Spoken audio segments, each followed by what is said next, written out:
Assalamualaikum warahmatullahi wabarakatuh.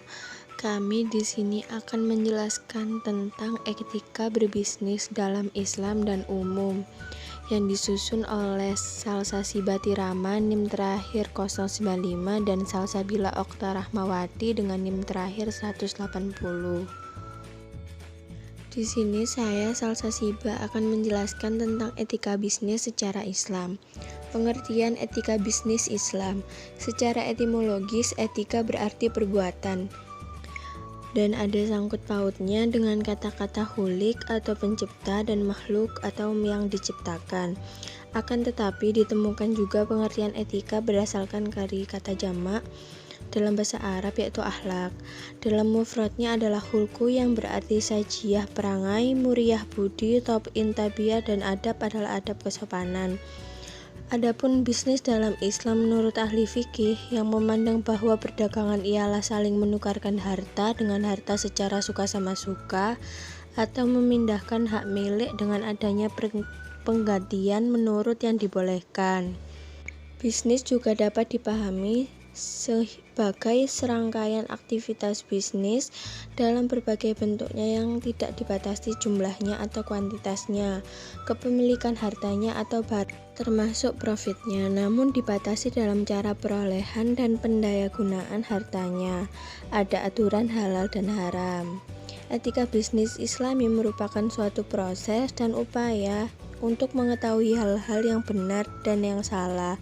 Yang selanjutnya tentu melakukan hal yang benar berkenaan dengan produk, pelayanan perusahaan dengan pihak yang berkepentingan dengan tuntutan perusahaan. Adapun prinsip-prinsip dasar etika bisnis Islam dibagi menjadi 6. Yang pertama, jujur dalam takaran dan timbangan. Yang kedua, bermurah hati dan jangan menyaingi kawan. Yang ketiga, mencatat utang piutang. Yang keempat, menjual barang yang halal dan barang yang bermutu baik dan tidak menyembunyikan kecacatan suatu barang. Yang kelima, jangan dengan mudah untuk bersumpah dan dapat mempertanggungjawabkan yang telah disumpahkan. Dan yang keenam, mematuhi anjuran berzakat. Langkah awal yang dapat dilakukan dalam memulai etika bisnis Islami, yang pertama niat ikhlas mengharap ridho Allah Subhanahu wa taala, yang kedua profesional, yang ketiga jujur dan amanah, yang keempat mengedepankan etika sebagai seorang muslim, yang kelima tidak melanggar prinsip syariah, dan yang keenam adalah ukhuwah Islamiyah. Selanjutnya adalah landasan normatif etika bisnis Islam. Dibagi menjadi 4, yaitu yang pertama tauhid atau kesatuan. Dari konsepsi ini maka Islam menawarkan keterpaduan agama, ekonomi dan sosial demi membentuk kesatuan. Atas dasar pandangan ini maka pengusaha muslim dalam melakukan aktivitas maupun entitas bisnisnya tidak akan melakukan paling tidak 3 hal. Diskriminasi. Allah lah yang semestinya harus paling ditakuti dan dicintai dan menimbun kekayaan atau serakah. Yang kedua, keseimbangan atau keadilan. Ajaran Islam berorientasi pada terciptanya karakter manusia yang memiliki sikap dan perilaku yang seimbang dan adil dalam konteks hubungan antara manusia dengan diri sendiri, dengan orang lain atau masyarakat, dan dengan lingkungan. Yang ketiga, kehendak bebas. Manusia sebagai khalifah di muka bumi sampai batas-batas tertentu mempunyai kehendak bebas untuk mengarahkan kehidupannya kepada tujuan yang akan dicapainya. Manusia dianugerahi kehendak bebas atau free will untuk membimbing kehidupannya sebagai khalifah. Berdasarkan aksioma kehendak bebas ini, dalam bisnis manusia mempunyai kebebasan untuk membuat suatu perjanjian atau tidak, melaksanakan bentuk aktivitas bisnis tertentu, berkreasi mengembangkan potensi bisnis yang ada. Dan yang terakhir adalah pertanggungjawaban.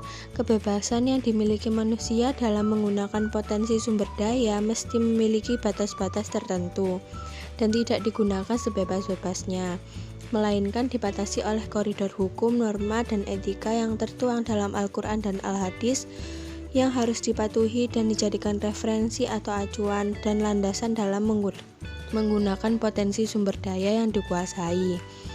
tidak kemudian digunakan untuk melakukan kegiatan bisnis yang terlarang atau yang diharamkan seperti judi, kegiatan produksi yang terlarang atau yang diharamkan, melakukan kegiatan riba, dan lain sebagainya. Selanjutnya, saya Salsabila Okta akan menjelaskan tentang etika bisnis secara umum. Yang pertama, apa itu etika bisnis secara umum? Pengertian dari etika bisnis dapat diartikan sebagai suatu pengetahuan mengenai norma-norma dalam mengelola bisnis dan moralitas yang berlaku secara universal, ekonomi, dan sosial. Hal ini juga yang dijadikan standar atau pedoman bagi semua karyawan di dalam perusahaan untuk menjadikannya sebagai pedoman dalam bekerja. Selanjutnya, tujuan umum etika bisnis. Yang pertama, tujuannya yaitu untuk mendapatkan konsep yang sama mengenai hal penilaian terhadap baik dan buruknya suatu perilaku atau tindakan manusia dalam ruang dan waktu tertentu. Yang kedua, mengarahkan perkembangan masyarakat menuju suasana yang harmonis, tertib, teratur, damai, dan sejahtera. Lalu yang ketiga, untuk mengajak orang-orang bersikap kritis dan rasional dalam mengambil keputusan secara otonom. Lalu selanjutnya, prinsip-prinsip dasar etika bisnis secara umum. Yang pertama, yaitu prinsip otonomi. Prinsip otonomi yaitu kemampuan untuk mengambil keputusan dan bertindak berdasarkan keselarasan tentang apa yang baik untuk dilakukan dan bertanggung jawab secara moral atas keputusan yang diambil.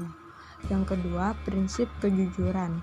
Dalam hal ini, kejujuran adalah merupakan kunci keberhasilan suatu bisnis. Kejujuran dalam pelaksanaan kontrol terhadap konsumen, dalam hubungan kerja, dan sebagainya. Yang ketiga, prinsip keadilan. Prinsip ini bahwa setiap orang dalam berbisnis diperlakukan sesuai dengan haknya masing-masing dan tidak ada yang boleh dirugikan.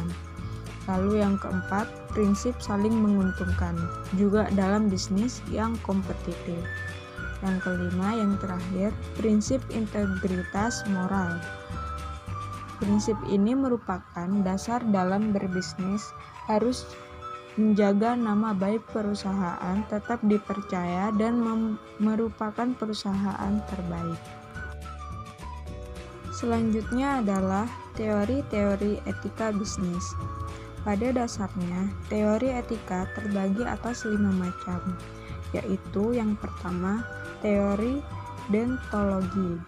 Deontologi berasal dari bahasa Yunani don, yang berarti kewajiban atau dati. Etika deontologi menekankan kewajiban manusia untuk bertindak secara baik. Suatu tindakan itu baik bukan dinilai dan dibenarkan berdasarkan akibat atau tujuan baik dari tindakan itu, melainkan berdasarkan tindakan itu sendiri sebagai baik pada dirinya sendiri. Yang kedua, teologi. Teori teologi berasal dari bahasa Yunani yaitu telos, artinya tujuan. Teori teologi yaitu etika yang mengukur baik buruknya suatu tindakan berdasarkan tujuan yang hendak dicapai dengan tindakan itu, atau berdasarkan akibatnya yang ditimbulkan atas tindakan yang dilakukan. Suatu tindakan dinilai baik jika bertujuan mencapai suatu yang baik atau akibat yang ditimbulkannya baik dan bermanfaat. Teori teologi ini berbeda dengan teori deontologi karena etika teologi lebih bersifat situasional karena tujuannya dan akibatnya suatu tindakan yang bisa sangat bergantung pada situasi khusus tertentu. Yang ketiga yaitu teori hak asasi. Teori ini memecahkan dilema-dilema moral dengan terlebih dahulu menentukan hak dan tuntunan moral mana yang terlibat di dalamnya. Kemudian, dilema-dilema itu dipecahkan dengan berpegang pada hierarki hak-hak. Yang terpenting dalam pendekatan ini adalah bahwa tuntunan-tuntunan moral seseorang yaitu haknya ditanggapi dengan serius. Yang keempat yaitu teori keutamaan. Teori keutamaan ini tidak menanyakan bagaimana tindakan yang etis dan tindakan mana yang tidak etis. Bila hal ini ditanyakan pada penganut paham egoisme, maka jawabannya adalah suatu tindakan yang disebut etis bila mampu memenuhi kepentingan individu yang bersangkutan. Pada teori ini, konsep kepuasan menjadi dominan untuk dibahas karena setiap orang merasa ingin diutamakan dalam memenuhi kepentingan yang diinginkan. Usaha untuk memenuhi kepentingan seseorang sering menimbulkan atau tumbuhnya sikap egoisme pada individual yang bersangkutan. Yang terakhir, yang kelima, teori relatif. Teori ini berpendapat bahwa etika itu bersifat relatif. Masalahnya yang timbul dalam praktiknya adalah self-centered atau egois. Fokus pada diri manusia, individu mengabaikan interaksi dengan pihak luar. Sistem dan pembuat keputusan tidak berpikir panjang. Semua tergantung kriterianya sendiri. Jika kita menyimak teori relatif ini, maka jelas jika pandangan dan pendapat seseorang bersifat sangat subjektif. Artinya jika si A berpikir ini yang terbaik, belum tentu si B memiliki pendapat yang sama. Dan begitu pula seterusnya. Hal ini dikarenakan pandangan dan pemikiran setiap orang bisa berbeda-beda. Sekian presentasi dari kami, kurang lebihnya mohon maaf. Wassalamualaikum warahmatullahi wabarakatuh.